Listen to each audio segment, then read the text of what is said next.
Welcome back, everybody. That was Danish Bears versus Cool Beans. If you want to watch more of that game, you can check it out at Beyond the Summit 6. However, here on the mainstream, Lacoste and I are going to be going into the NaVi versus Vega Squadron game because this is a very important one. This is a tie, not quite tiebreaker. Could be a tiebreaker. Could be. Soon. This is on the line. NaVi have to win this against Vega Squadron to have a tiebreaker against Vega Squadron again to determine which of these teams is going to be staying in the playoffs. So we're going to head into that game as the draft is already underway. Basically, we have a best of one that could be a two-game series if NaVi win. Yeah, this is the hype CIS match. Reminds me of the old times when NaVi was at their prime. I don't know, CIS region still looking strong. If you look at the kind of surprisingly M19 Phoenix team, 1% managed to actually get. Yeah, where the hell did they come from? Jesus. Yeah, they came from open qualifiers, so it seems. Also, Team Empire, nothing surprising there. Team Spirit, I expected actually Team Effect to do better. I don't know. 2 and 6. Who's on Effect? Effect, you got Afoninja, okay. King R, Arzik. yeah. I don't know about Maiden. I think that's the new member. You know, it's funny if you look at M19. Who have they beat? Because if you look at it, if you take M19 out and you put NaVi and Vega Squadron both in, like that would be your expected top 4 for the CIS region. But M19 are just by their presence alone are kind of causing a bit of a problem. Yeah, they're causing a problem to NaVi mostly. They beat Empire and Vega, was it? So. M9 lost to M19 lost to Empire and the Vega. Yeah. Yeah, but they beat NaVi. So yes. Again, yeah, their presence kind of screwing NaVi potentially out of their slot. But we'll have to see as our first game is underway. I feel like we've been stuck on the same bands. Yeah. Yeah, oh, we had to pause. That's why. Lacoste, you've been casting a lot of some of Europe and some of NA, right? No, it was just NA. Oh, just NA. Have you at least watched some of the Europe or CIS games? I watched Secret last game, and that's pretty much it against the Penta Esports. Secret, nothing surprising. They're getting the first in the groups. Also, did the Mouse win their last game? I gotta check that. Damn, now I want to check my predictions. I don't remember who I put. I know I put Secret first, but I'm not sure who I put past that for Europe.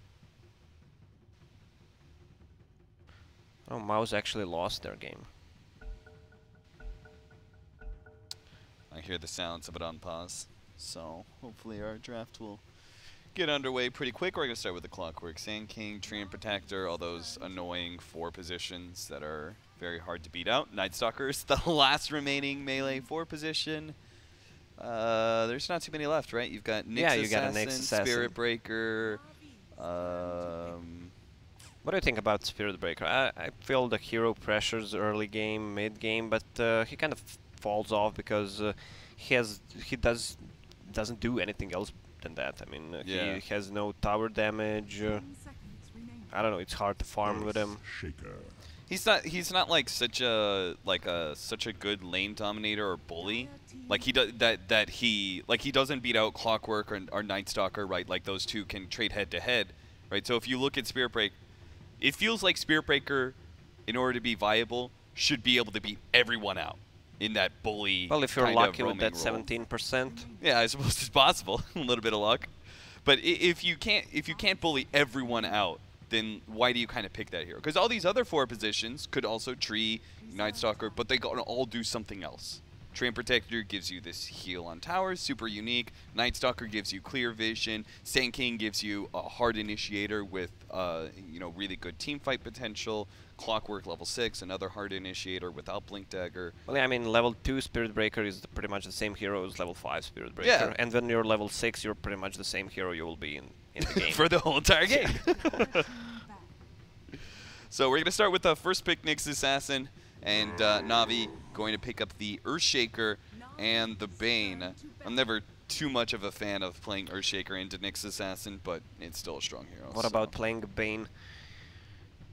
Bane is also pretty much the same hero. Once you hit level 6, I don't know, the hero doesn't scale that good. Okay, you have an Enfeeble.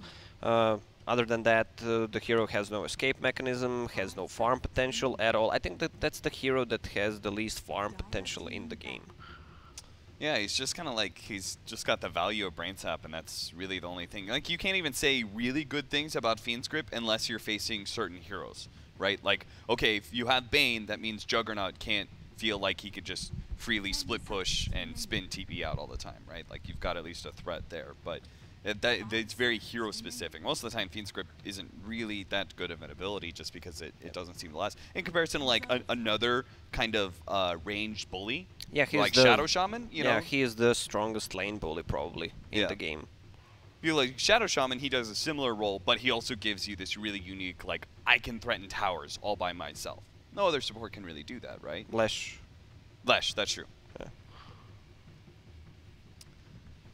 That's interesting bans though. Bloodseeker banned against Vega. They played it a few times in the qualifiers. Also Nature's Prophet.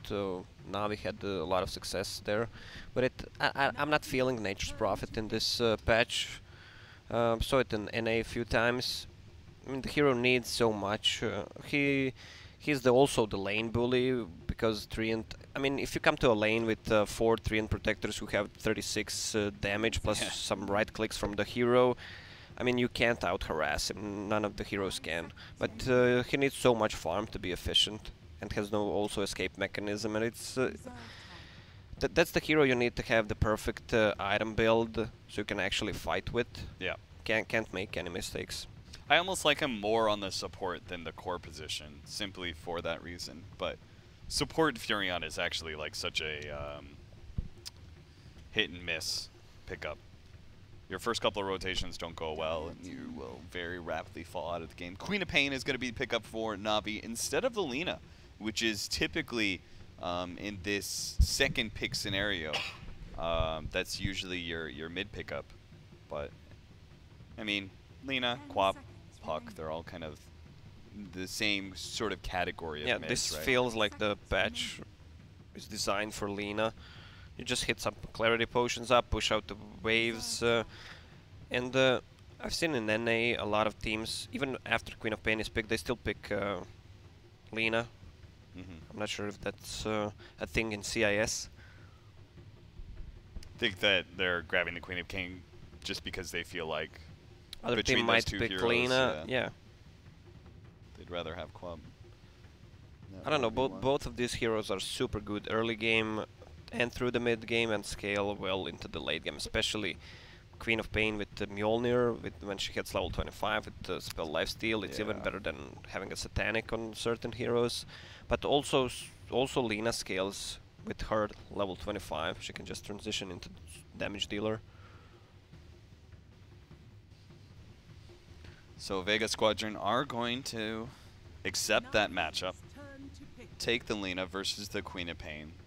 Of course, it's not going to be a straight 1v1, well, especially with now the Wisp being picked up. Very likely we're going to have the Bane or the Wisp be a partner into that middle lane, and we'll probably have like Nyx Assassin sitting mid with the Lina as well. So IO, so it's an off-lane Shaker. They might go for Darkseer still. Vega Squadron loves to play it. 5 seconds remaining. we'd have Darkseer and a lot of not traditional AoE stuns, but they all work, you know, decently well. Yeah, I mean, they still have a Nyx Assassin, which is a pretty good hero against Darkseer. They're actually going to pick up their carry first thing, so Ursa against a Wisp lineup. Pretty easy burst. You get the Aghanim Scepter, you don't have to worry about Bane's Fiend's Grip or Sleep. Well, they still might consider going Nyx Assassin off lane, even though lately I prefer it to be a position 4. He does so much more. It's not an off lane hero, can't do really much. Depends on the lineup he's playing against. Yeah. I mean, against this lineup, is there any hero that really stands out to you that would be super good? Well, either against Bane, it's really hard to lane, and he has a good gank setup. I'm not sure what they're gonna pick for NaVi. I don't know, maybe a Sven against Ursa with that extra armor from Warcry. Yeah, with the Wisp it would be pretty nice. Yeah.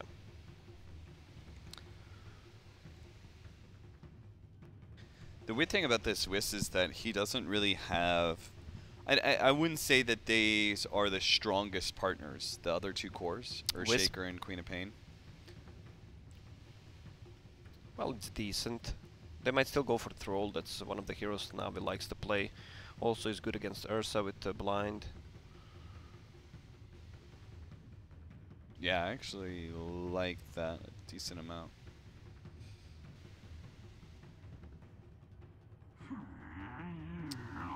Okay, ban so away now your we banned Darkseer. out Darkseer. What is there left as an offlaner for Vega?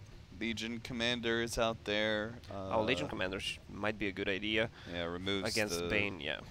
moves the sleep and stuff. Solid Lockdown versus Queen of Pain, Wisp, or Earthshaker. Any of those heroes you like to be able to just get that guaranteed lockdown and follow-up damage into. Dire team pick. From a support position, I would say Disruptor. If they do throw us a curveball and run Nyx Assassin off Yeah, lane. that's their like signature hero, Seema.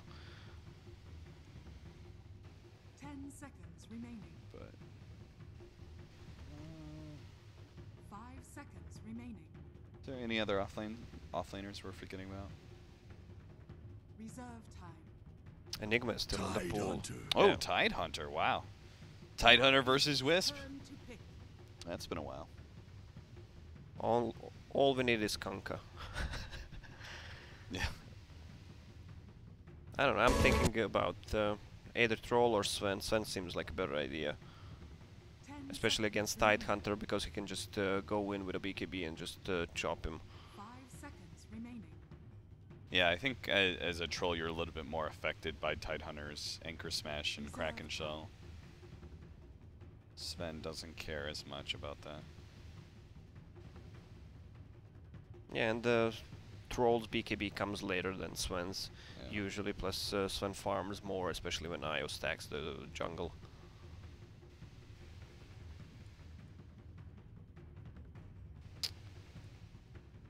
I'm a little bit concerned about both those heroes not being able to contest.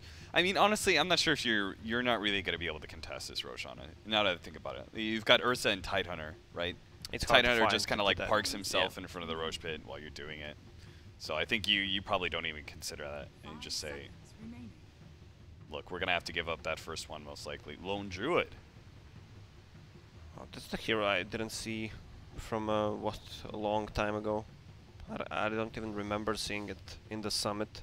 Yeah, last time we were really seeing it was just when Liquid Liquid, was running yeah. it. And nobody's else really taken that those steps. So is this Lone Druid mid against Lina? Because I know that matchup is pretty favorable for Lone Druid. So well, it's Dandy, Queen of Pain, Yeah, okay. So they're just gonna do the normal lanes. probably. Well, Lone Druid against Tidehunter does well.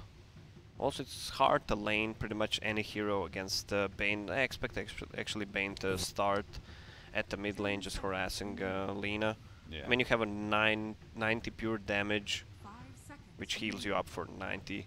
That makes me think that Damage Snakeo's as gonna well. be in with the Earthshaker, right? Because Bane is the better mid lane bully, and Lone Druid doesn't really like. What are you gonna do with Lone Druid against Tidehunter? That's not really gonna do a whole lot. So he could give General a helping hand if they go like boots first plus the tether. It's gonna be hard for the Ursa to actually get the kill on General that he really wants. Well, General is known as one of the good offlaners. Kind of fallen off before the new NaVi form, but now he's on top of his game actually. So holding so the who are Na'Vi. some of the bad offlaners from CIS Lacoste, huh? I'm not gonna talk about that. Let's focus on the good ones. Well, he's gonna get the lane back with Earthshaker, and the kill potential from Nyx, Ursa, Prepare for still good from Vega. Yeah. I should not have put this fruit snack in my mouth. That was a bad idea. If you hear any chewing sounds for the next 30 seconds, I'm Juji sorry. fruits. I just saw it and I was like, ooh, strawberry. So we have a Poor Man's Shield Nyx Assassin as position 4. Yeah, because I think that's because he wants to park himself in mid lane, right? I'm not sure how much he can harass Queen of Pain. He can't get close to her. Especially Probably with just Wiz. wants to harass Earthshaker, I guess. So you think Viper's going to be top lane then with the Vayne? Well, they might actually, what they might actually do is try to put Nyx Assassin on bottom. Look at Tidehunter's build. Quelling Blade, 8 tangos of Healing Salve. He might just start in jungle, but I don't think that's gonna happen. One of the options they have. Considering Nyx Assassin has Poor Man's Shield plus 1 more shared tango. You think this is better, the double share tangos, instead of getting the Ring of Protection that'll go into your Iron Talon anyway? Gives you some base armor. Yeah, I think Ring is better because you can still bring tangos if it's needed. Yeah. I don't know. Let's see what Nyx Assassin's gonna do.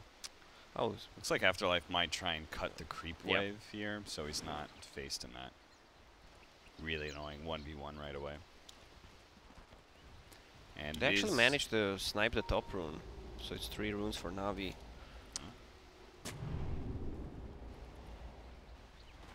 There's Afterlife, pulling away. Not that Lone Druid's gonna care too much. He's very contained. Nyx Assassin with mana burn on mid. Isn't that just gonna be undone by Seneko with the bottle? Feels like this presence in the mid lane is just not going to do much against Wisp. And then we've got now Viper in top lane where he's going to be able to kind of bully this Ursa. I think that's one of the best things is Ursa goes completely uncontested. You know, 1v1s, he's just going to destroy you. But if you can actually put pressure on him, he's a relatively easy hero to actually kill pre-level 6. Well, yeah, especially Shaker, Bane is a strong lane, but Bane might need the last hit some, because Shaker has, what, 4 Furious Wipe stacks already. The bottom lane is of my concern for Tidehunter. Pyket's gonna have pretty much a free farm on bottom lane. Yeah, it's already a little bit difficult for our Tidehunter as he's trying to last hit underneath tower without Anchor Smash.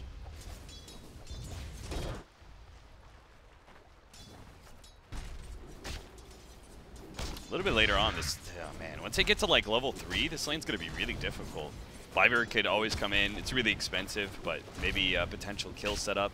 You know, go for the Nightmare into the Enchant Totem, Aftershock stun. Yeah, and they're gonna have a level 2 Brain Sap that's 160 pure damage, plus heal on him. They're going to get some damage onto Viper now. He's going to be forced to throw out that very expensive sleep. Body block, General. In general, that's just going to cost them a lot of their regen, but it's actually our poor little Ursa who has to run himself away here.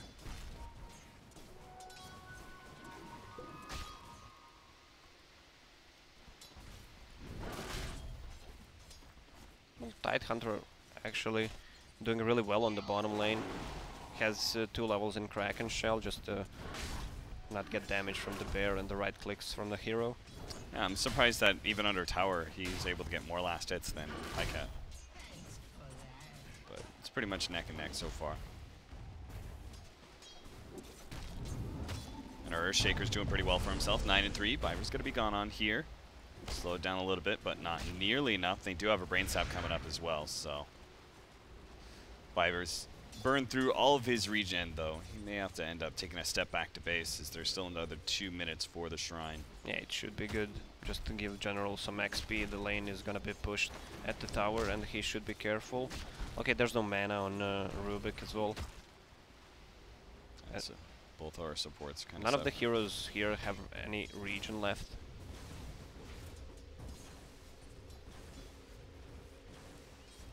Are these lanes, like, who do you think's winning? I can't really tell, because, you know, bottom just seems to be kind of CS traded, that's fine. Mid lane should be kind of the same thing, because Nyx Assassin and Whis are kind of canceling each other out. Looks like Lina's suffering a bit right now, but later on we'll just have Dragon Slave CSing, so. It seems like pretty even game so far. Once Bane is back onto the lane on top, they have a good kill potential.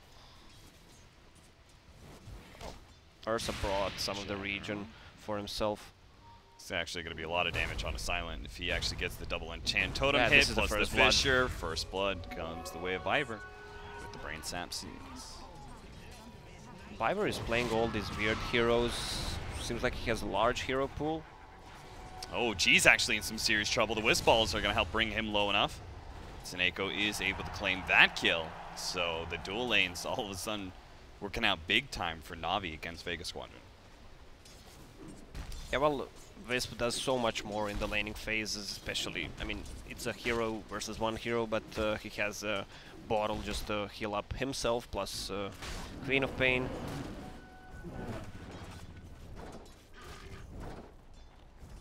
The level 5 is now here. Life is going to be a bit more difficult for Afterlife, but he's still got a healing salve and Shrine to work off of, so... And he's going to have his Arcane Boots. Yeah, he actually does just fine in this 1v1. Would you expect that? I would not expect Tidehunter to do so. Well, probably yeah, because of the not pool. this well. Yeah, I would have expected him to have a little bit more trouble. Mostly in the CS department, but... We also had no support interference from the get-go to get the Lone Druid like a slight lead to start with. Just because Viver started up at that top lane, helping out the Earthshaker from the get-go. Yeah, and look at the Queen of Pain build now. Two null talismans, magic wand, plus raindrop, plus fairy fire, plus wisp bottle. I mean, she's so hard to take down. They can easily actually dive the mid. Yeah, we've seen Denny in this mid lane. He can play just super aggressive because he knows has the wisp behind him and already this innate tankiness. This is the beginning of the classic snowball, right? You start getting tanky because you're early null talismans. Next thing you know, you've got a veil, so you're doing crap tons of damage. Don't really care too much about physical damage either, thanks to the upgraded armor. Yeah, that's the thing. He has a Wisp as a partner, so he doesn't have to go for bottle right away. Maybe he still needs to get it a bit after. Alright, Tide just hit level 6. Pyket has no mana and didn't scale through form, so if they rotate with, let's say, a Nyx Assassin, they can get a kill on him. How's our Nyx in levels, by the way? He's rotating up to the top lane. Looks like he might be able to catch General, but his sleep actually goes down from Viver just in time, but it's still not enough thanks to the telekinesis. They will manage to get that kill. My bad.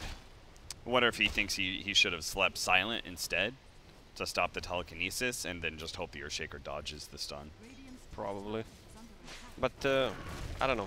That Nyx Assassin level 1, that Nyx Assassin in general, Impale, seems such a weird spell, so hard to hit.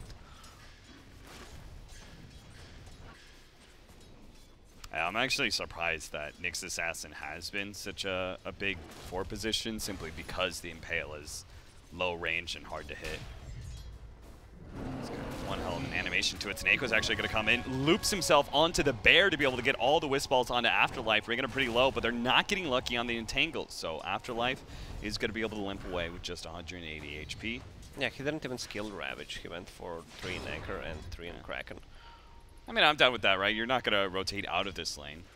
Most likely, you're going to stay here till probably 76 minutes. Yeah, get your mech.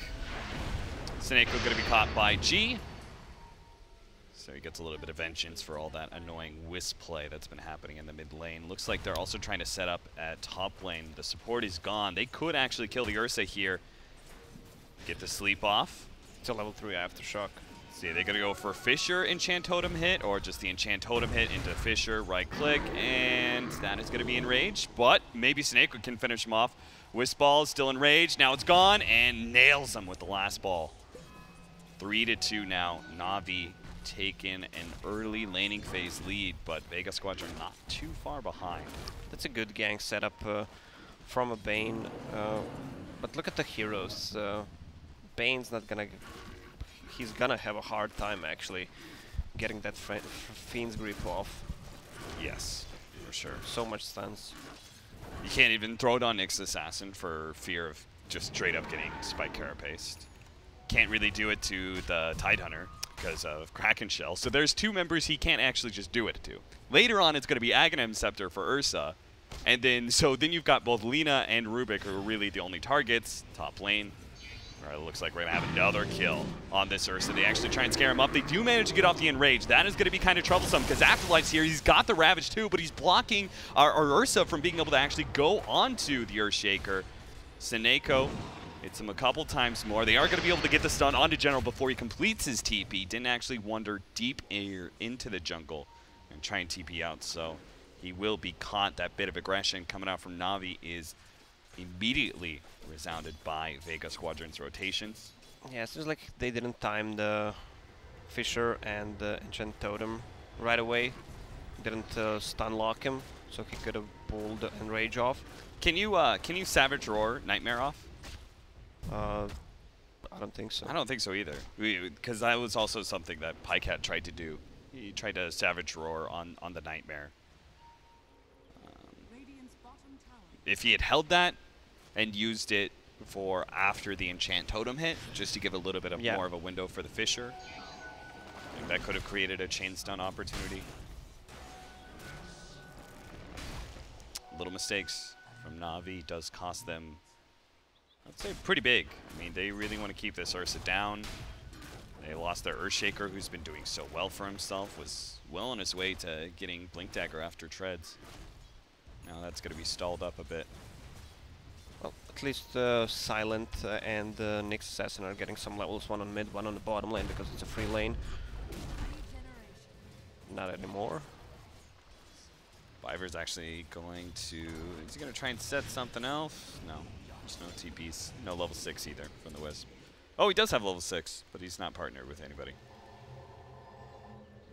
That will be a kind of a problem for Vega Squadron later on to the game, that they do have this great setup for relocate.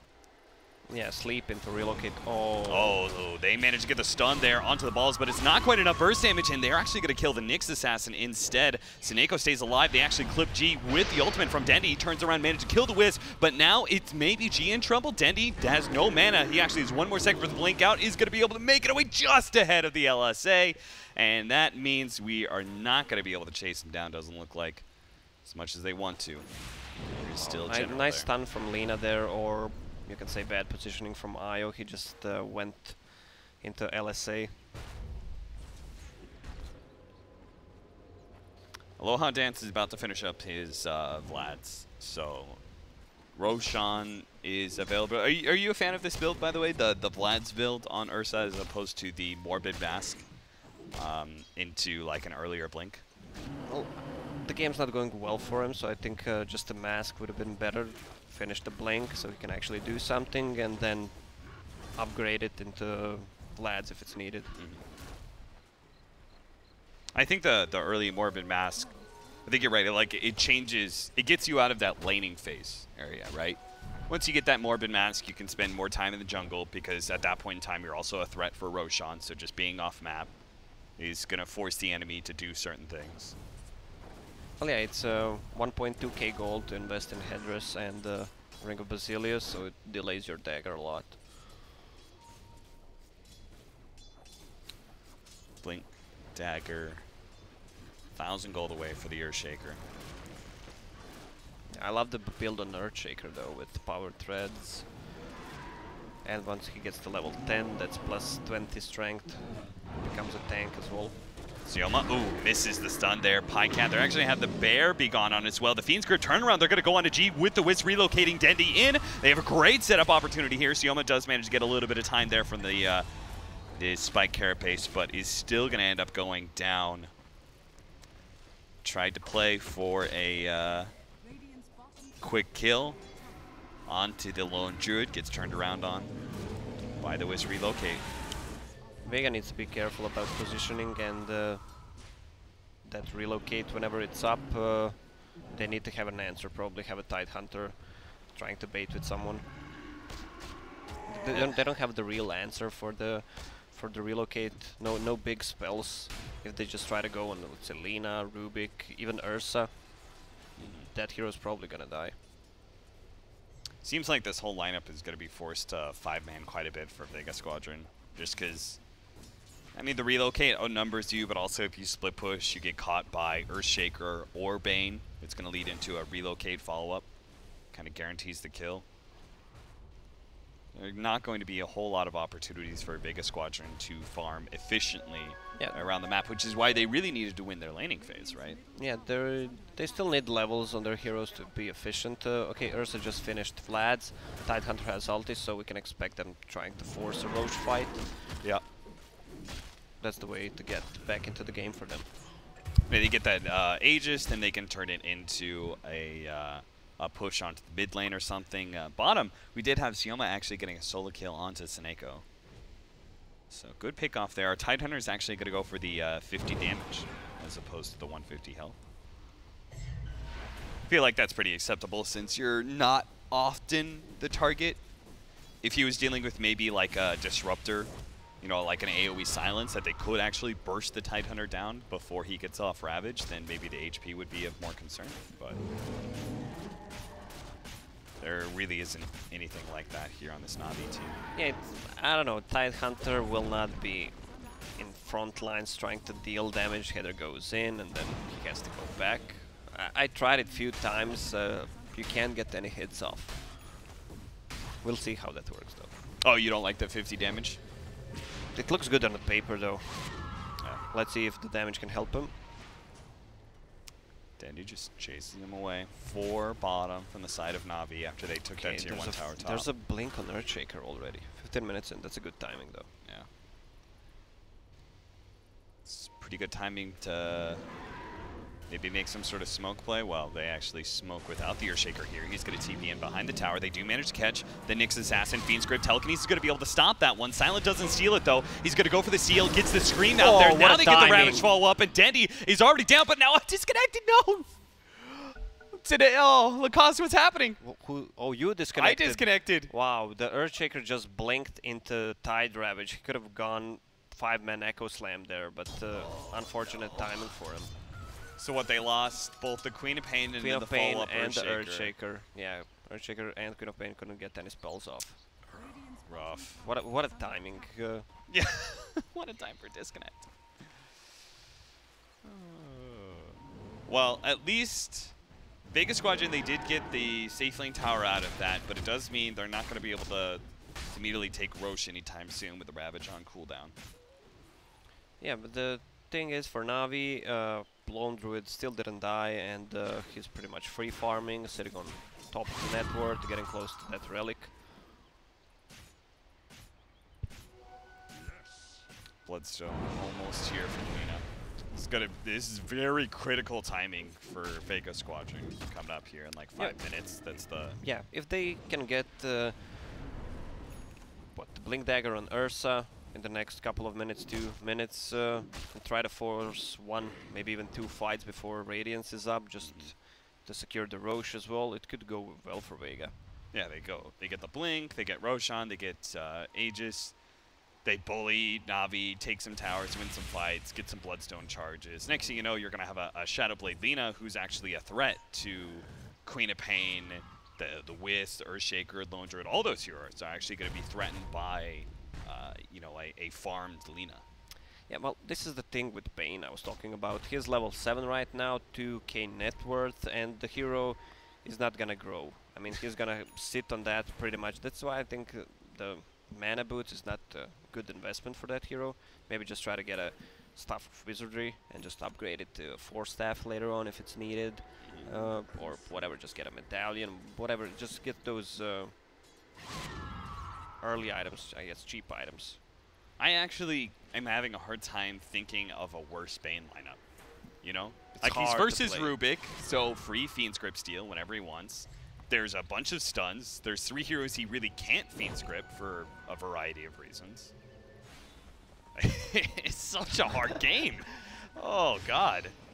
All right, he's going to be able to get to sleep on the Tidehunter. That'll allow his team to set up. That's a solo Tidehunter in enemy forest. Yeah, what's he going?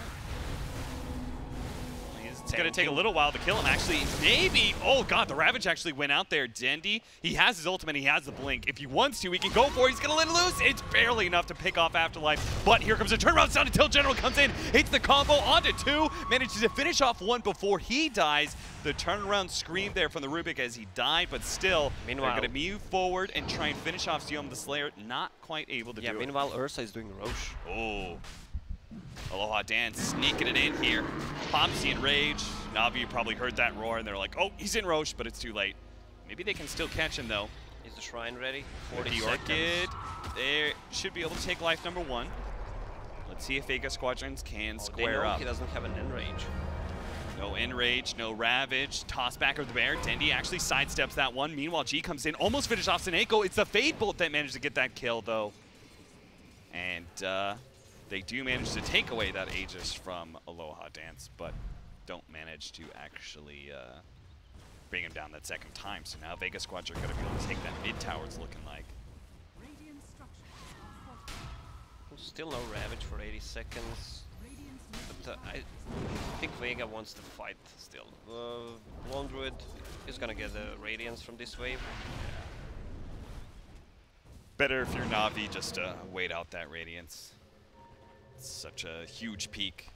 The Spear Bear is still going to be really tanky, and the Radiance's damage over time is going to be very impactful this early on. So Ursa is forced to go for a BKB. He can't afford to go for a Bash, let's say, because Vayne, Earthshaker, also Radiance miss, so he can't blink. Yeah. So now with that Radiance, does he have it or it's coming in? It's coming in. There it is. They're going to push for mid. Try and even things out. Their mid-tier 1 tower was just taken. Afterlife still another 20 seconds till that Ravage is up. Trying to get some damage onto the Bear here. As much damage as they can.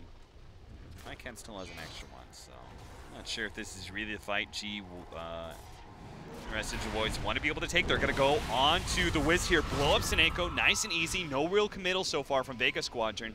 They're going to start streaming forward. They actually managed to kill the Bear as well. Yeah, this is why Nyx Assassin is one of the best position 4 heroes. So easy to set up a gang, especially against the Radiance carriers. Just use Carapace and that's pretty much it. Yeah, any like AoE, uncontrollable damage, Queen of Pain, Wisp, these kind of heroes. Did you just say uncontrollable damage? I mean, you know what I mean, right? I know what you mean, I but know, yeah. Usually we hear about unhealable damage. I like to call it irreparable just because it's an actual word, but I don't know. Uncontrollable is also a real word, so only real words being used here, Lacoste. We should get a chat wheel with uncontrollable damage. But it's nice, right? Nyx Assassin basically gets on 5 seconds out. They're going to jump here onto Podcat, blow him up. The Ravage being used there. I guess a little bit of safety just to make sure he does actually go down. Oh my God, General just comes in. Oh, 5-man Echo Slam with a follow-up Fissure. They're going to be able to take 3 and see what else they can get. Clean up. What else you going to be able to get? Dendy jumps forward, does manage to catch Afterlife here. They try and turn, manage to get the stun there. G is already back with Bloodstone. Might just go on to General, but asleep, and now the heal coming out from Seneko. General's just going to die 2 times in a row here. Doesn't actually save anybody. He managed to get the Bloodstone suicide off, but still, he is now down to 10 Bloodstone charges. NaVi, huge win after what was supposed to be a big-time pickoff on Pycat. Remember what I told you about good off-laner in CIS? There you go. Well, this is not a spot you want to fight against big AoE ultis. I mean, both of them have it. They already used Ravage, and then they just clumped up there for like. There's no much space on that ramp. Yeah. I don't know what happened to Lina. She didn't die the first time. Yeah, I looked at that 10 Bloodstone charge, and I was like, oh, I guess he didn't die. But that can't be true, right? He really didn't die? He didn't die. What? It was a 5-man Echo.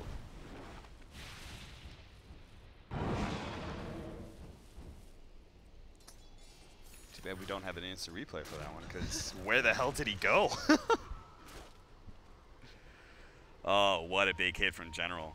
I'm guessing Afterlife looked at that and said, I need to use Ravage in case of relocate out.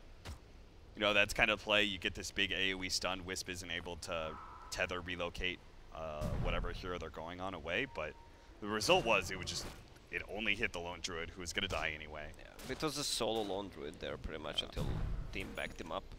But they need to be careful after they use Ravage, not about the positioning. They just need to not be at the same place, or just keep an eye with the Nyx Assassin on Earthshaker. Now he has a 4 staff, so he can even save someone who's hit by Impale or LSA. NaVi are still not up, surprisingly. I'm not sure how the hell they aren't up in gold or experience after that fight, but they do feel strong enough to be able to defend these towers. So they're going to keep that offlane and tower chased away by Pycat's Bear. That's a full BKB on Dandy. But that changes a lot. I mean, there's no real right click besides Ursa. Okay, Lina deals some damage, but still in a big 5 versus 5 team fight, it's gonna be hard to control Queen of Pain. Yeah, he just kind of jumps forward as long as he Shadow Strikes the Bear. He doesn't have to worry. The big thing I think is like you don't have to worry about that annoying Nyx Assassin, right? Sonic Wave that goes out, that's always going to be Spike Bear based. Oh, Sioma! He doesn't throw out the stun. I guess he was deciding whether he wants to hit him from Vendetta. It's pretty much always better just to stun, but there was a Wiz behind him, so I think it would not be enough damage. Nice play there from Silent, had the TP. So he does defend against the relocate attempt. Jump here in the middle lane. Oh, an Enchant Totem lead in from General. Still has the Echo Slam to work off of if he wanted to throw it out, but didn't feel like the damage was going to be forthcoming with only Seneko immediately behind him.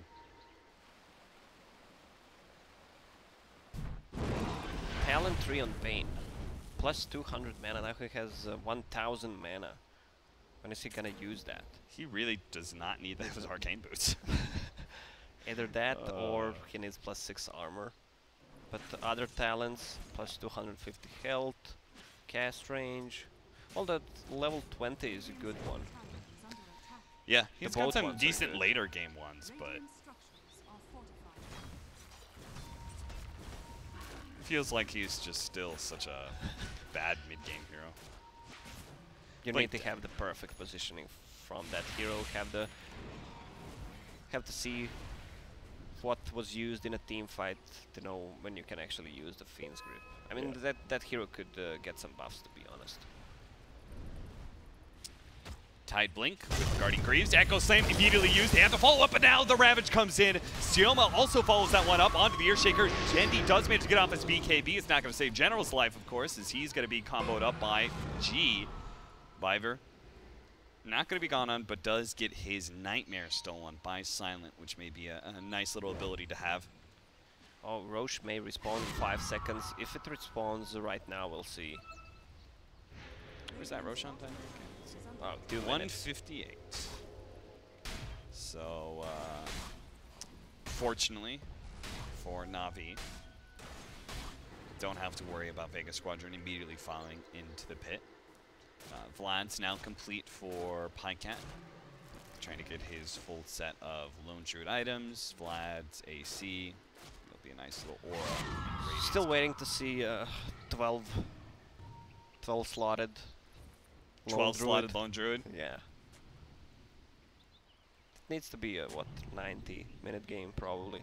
Even longer. I think you gotta go probably, I would say at least 100 minutes, if not 2 hours. Lord of the Rings, Dotem. Yeah. No say. BKB now complete for the Ursa. I mean, if Vega Squadron don't start making things happen soon with this lineup, like they have the Blink Dagger, they have the BKB, the Shadow Blade's up on G, like they've got to start forcing some good team fights, and from there turn that into control that allows the Shadow Blade Lina to play for pickoffs, because I don't think they really want to go late game. Against Lone Druid, Queen of Pain, Earthshaker. They still have decent with Lina, but Ursa kinda falls off.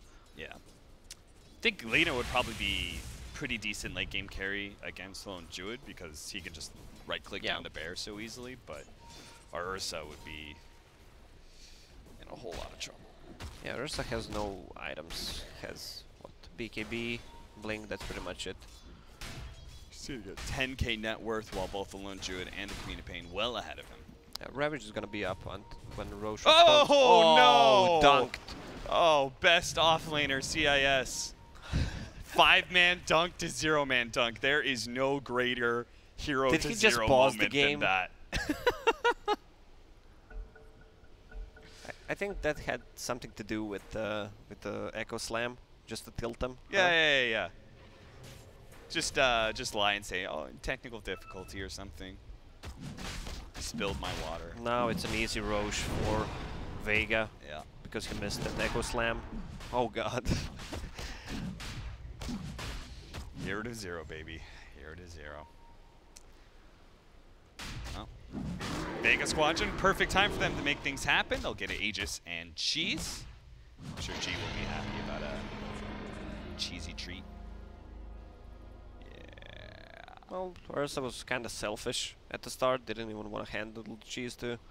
Oh, what's the team doing right now? They look a little like they had two different minds there. We had our Rubik and Tidehunter immediately like booking it up to the top lane with their smoke, while Queen of Pain, or sorry, Lina, actually backed off and just wanted to play the farm game for now.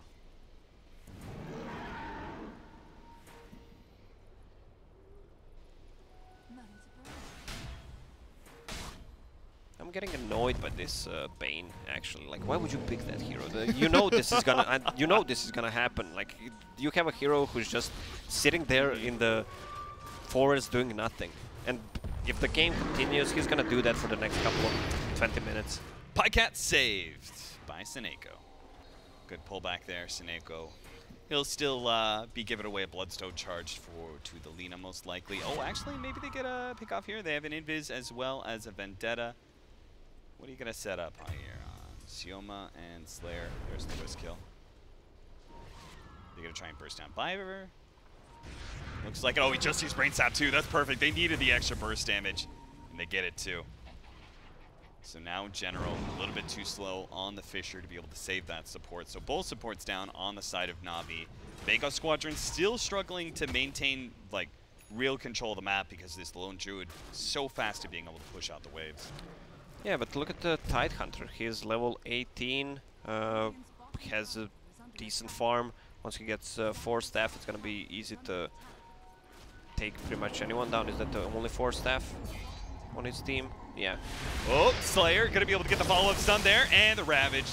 That's a 2 for both the Queen of Pain and the Wisp go down. Blink forward, looking for General. He is blink for blink, 1 step ahead though. We were talking about Vega going into a super late game with Refresher on Tide. They might not even gonna have to worry about that. Yeah, that's true.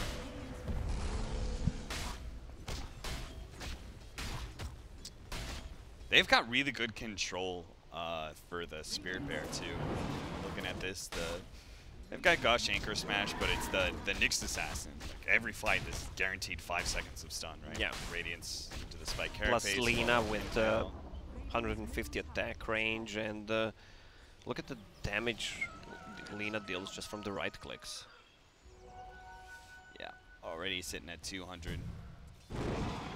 Radiant's top tower is Does he need the Silver Edge this game? I don't think so, right? There's nothing. Nah, So that would just be probably a waste of money yeah. if the game drags, so he's gonna have to sell it anyway. This is the point where you start looking towards damage now, right? You've got your defensive item in BKB, you've got your hunting Shadow Blade with the Bloodstone and the Boots of Travel. Yeah, he has AC queued up. Yep. BKB is already there, 10-second BKB, so he doesn't have to worry about Bane, Queen of Pain, Radiance, only if he's surprised by a Echo Slam from Earthshaker. You know you're in trouble when you're relocating to backdoor tier 1s. That is the... That's the feel bad moment.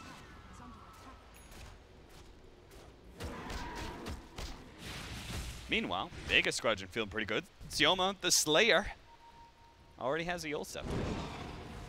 So now that that problem we were talking about of trying to lead off with the impale, no longer as big of an issue. He can set himself up. So use Invis, set it up with the Yules and just to land the perfect stun. I mean, you probably Vendetta hit the Yules, but you know, if you want the ultimate security, better not screw this one up. Invis Yules. What do you have to say about Bane? You're just not gonna go away from him, are you? You just want us to pummel on poor Bane until nobody picks this hero ever again. They look for the extra kill. And they got by for there, like, his TP's already done. We don't care about that. We want that extra hero kill. Don't manage to get it, though. And, Well, I remember during the summit, Virtus Pro picked Bane, ended up the same way, but actually Solo was buying a lot of time for his team.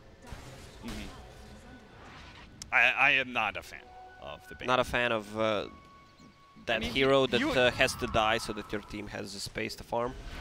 Yeah, I mean, if you were going to have one of those heroes, then you might as well have something that scales or has a chance of doing something useful with his ultimate. Like, at least Crystal Main can sometimes get off a big freezing field, you know? Yeah. He can push out waves with Crystal Nova or something. Hey, there's Bane. Like, what does he do? Brain sap a creep? That's not really not fast wave pushing. He's going to get a 1 second Fiend's Grip. Might as well not be an ultimate at that point. Are you happy now, Lacoste? 17 CS on Bane. Even Nyx Assassin has lower CS than Bane. 13 against 17. That is impressive. Well, I mean, I guess that's kind of your job, right? You have to Vendetta and scout things all the time. Yeah. We missed a kill on IO though. I did not miss the kill. I just decided it wasn't important enough to talk about it. I just showed it on screen. There's the Aghanim Scepter we were talking about, so Ursa doesn't have to fear the Fiend's Grip. Also, he can remove the Silence from Queen of Pain. He can remove pretty much everything. Earthshaker just popping random dusts. Pykat's fully committed to the rat. He's getting an Aghanim Scepter too. Well, I guess that's their only option. I don't think they can fight anymore. And what is that? Is that full Shiva's Guard on Tidehunter? Oh, no, he actually bought a gem. It's about the right timing, right? Vega Squadron are so strong at this point in the game that they know NaVi can't really contest, so it's all about just crowding out the map and making sure there's no vision, that NaVi feel comfortable pushing out, or if they do, it's always risky. But they are always being able to split push out the map with this Radiant Spirit Bear and Earthshaker spending his time in the trees, occasionally popping out. Yeah, you either have Earthshaker in the trees or Bane just AFK in the trees pretty much. Don't worry guys, I got this wave. Brain Sap! He can Nightmare another one too. That's the real value. Afterlife looking for his Ravage opportunity. They don't see anyone pushing into that offlane camp. I think they're just trying to bait out mid right now. There is the AC fully finished on Lina, and he goes for Crystallis. I talked to Grant a little bit during the NA. They tend to go for more defensive items on Lina, like Shiva's Guard, Lincoln Spheres. I mean, it depends on the game, but you hit level 25 pretty early in the game, so getting that Crystallis for that extra damage. General, you just screwed up real badly. They had the sentry there, he saw the Nyx Assassin, and he tried to go for the Enchant Totem right-click into Enchant Totem cast again to get the stun, and instead he got Spike Carapace. If he just commits Echo Slam, maybe he kills the Nyx Assassin, chain stuns him, kills him, and he can blink out. But now he's dead, no defense. Vega Squadron immediately go to the high ground. They've already taken a Bane kill as well, not that it matters. Yeah, they need to defend the top lane. Spirit Bear is already there. They still don't have an Aghanim Scepter. Oh, they're just gonna go for the shrines, I guess, and wait for the next Rosh. Rosh might respawn in 2 minutes. Yeah. Just get rid of the vision with that valuable gem on Tide.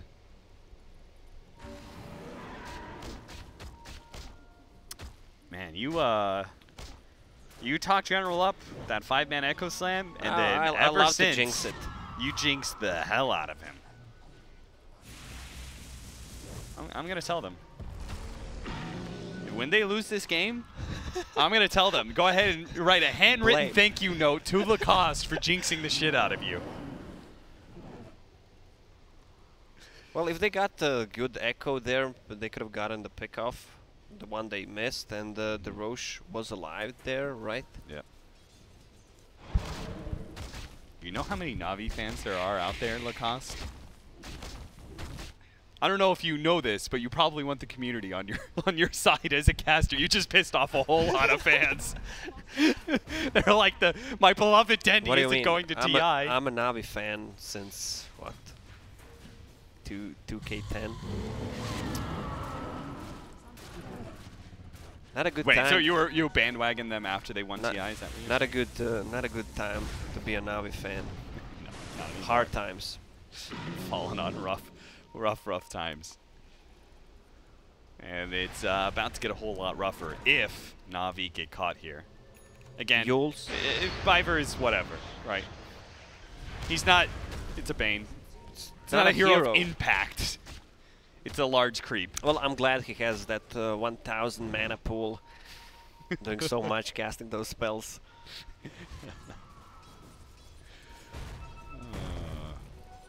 General, quick push through mid, and is going to blink back before Vega Squadron's smoke rotation can catch him. With 4,000 gold on Ursa, he can just go for pretty much whatever he wants. MKB or a Basher, what do you think? I kind of like the Basher at this point. Just get some threatening power to the Queen of Pain. Is he gonna stay in there 3 seconds till Yeah, Roche he is. respawns? Hell yeah.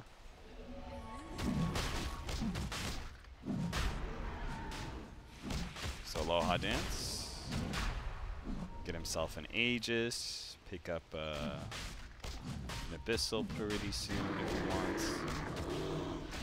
Oh yeah, you were talking about the Lina build? Yeah. Were you gonna say that you like the I offensive? love the offensive build with Yeah. Crystallis because she hits level 5 so fast with plus 40 and 4% Fiery Soul. Mhm. I mean, I think she deals the most right-click damage in the game right now. Yeah, I think it's silly to overly like Lincolns and AC or Yeah, I mean Shivas. you have a Black King Bard, you have a Bloodstone, you revive fast, you have a Shadow Blade. It's enough. I'm the one who builds the most defensive items like Blink, Force Staff, Fuel Scepter. Yeah. But when it's enough, it's enough. Yeah. It's time to deal some. Oh, they force the blink out. That means Ursa is going to be able to jump onto Dendy here. The Shivas is going to be able to slow him down. The relocate is going to get him out of there. Let's see if actually Seneko can get out of here with the tether. If they're going to be able to get the telekinesis. No, they're not even going to try.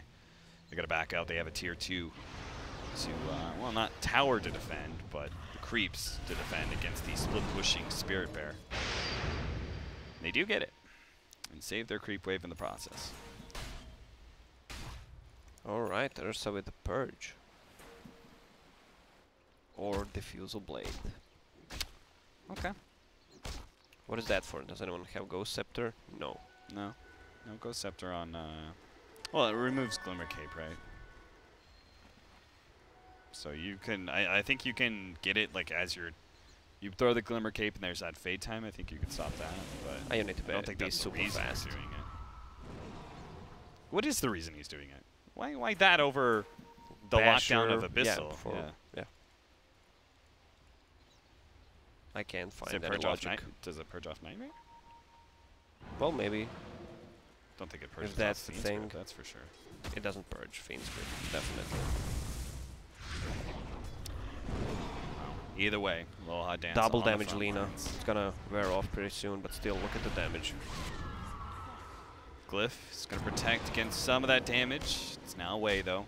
Melee racks at half HP. If NaVi want to keep that up, they're going to have to initiate now. Fisher goes out. Melee racks is down. And it looks like NaVi just trying to buy time. Or maybe a better opportunity before they initiate. Pycat first wanted to go for Mask of Madness on Syllaber, then for Deso. Now he wants to be sneaky, have Shadow Blade, turn off Radiance, go through the lane, I guess. Yeah. pop the Radiance, then just try to split push as much as possible, even though there's tier 2 and tier 2 on bottom and on the mid actually. It's gonna be hard to do it. Yeah, you don't have the real threatening power, right? The real threat is like, oh, I'm gonna take your tier 3 and something real is gonna be lost. If you just trade a tier 2 when you're going high ground as Vega Squadron, you don't care. That Bear's gonna be caught out again. Bye, Bear. Keep the damage on him, stop the recall, and that is now a Bear down. 2 minutes that Vega Squadron can take advantage of the one Bear policy for PyCat. Yeah, they still have Vegas on Ursa plus cheese on Lena. I think Vega wants to finish it right now, or just try to force a fight, get the Raxes. Fisher blocked. Remember when this wasn't legal? In Yeah. He blocked the entrance to our base. Yeah, there used to be that, like, you could actually get, oh, immediately removes the Nightmare. That's the power of an Aghanim Scepter for the Ursa. And you see the dwindling power of the Bane. That's another the tier 3 That's down. the power of the Fusel Blade in a backpack. Fisher stolen for Silent. That's a big pickup.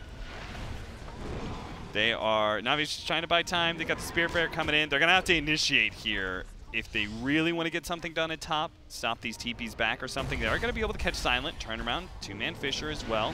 General's not going to be hit by that LSA. The Ravage is going to be able to catch the two of them, though. They're going to blow up the Wisp, starting first. Dendy pops his BKB and is forced away, unable to save General there. No buyback on General.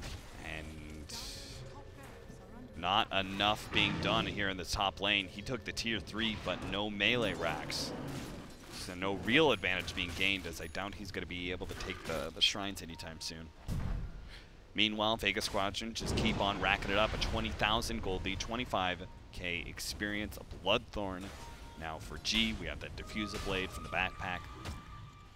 Going to be dropped into his regular inventory sometime soon. I actually thought he lost the Aegis in that last fight, but I guess he didn't even die. There it goes. Also Tidehunter with a cheese. Lena doesn't have any slots left. I mean, she can keep the cheese maybe. Use the cheese, then pop a BKB. Or just remove the Shadow Blade if she wants to play it safe.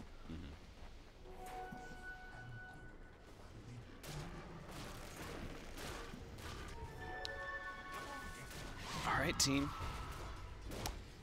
NaVi can no longer just trade away Raxes for the Spirit Bear split push.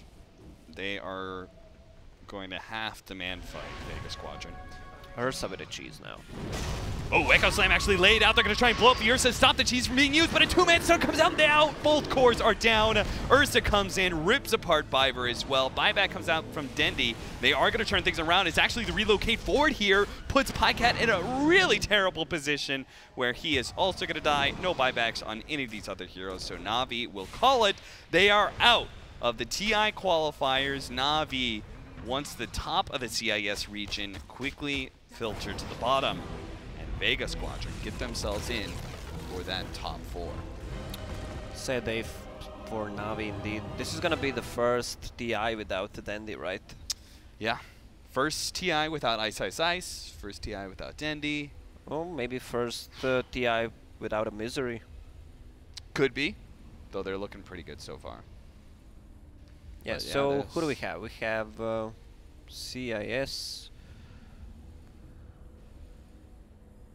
Does it make you sad, being an old legend yourself, watching some of the old legends? Getting Not dumpstered by yeah. new boys. Yeah. Well, yeah, I mean, Dendy is gonna always be a Dendy. Dendy is a brand Yeah. by himself. The face of Dota, after all. Yeah. So we have a Team Empire, M19, Team Spirit, and Vega going into double elimination bracket. All 7-2. Do you have a favorite? Well, I actually want to see. I always pretty much root for underdogs. Team Empire and Vega Squadron are proved. Team Spirit, I had the same feeling for Team Effect as I had for Team Spirit, but seems like Team Spirit's doing pretty much better. But I want M19 to actually step up and try to steal that spot. Yeah. You want Funnick the Moon Lord to bring his 1%ers to TI? My bet's on Vega Squadron. I don't know this lineup. I'm a big fan of most of the like Loha Dance, G, Silent. Well, I said what I think wanted they're- to see, but it's gonna probably be Empire or Vega. But I think this patch favors Vega, especially the G heroes, Queen of Pain, Lina, even Puck he likes to play. This guy was like a top 3 mid laner at one point in time. Like he was one Yeah. of the best mid laners in the world during that period of time where those kind of tempo controlling, you know, just heroes that can get out of control. Then were he in kind of vogue. disappeared. Yeah. And now he's back with a big style. Resurrected. I played with G for a short time. That guy is one of the smartest guys in Dota. Like his vision of a game and the stuff he says, he's so calm actually, so he can lead a team. All right, guys. Well, that is it for the CIS qualifier for today, I believe. NaVi is out. Vega Squadron is in. We're now going to be heading over into the North American qualifier where we have Complexity versus Wheel.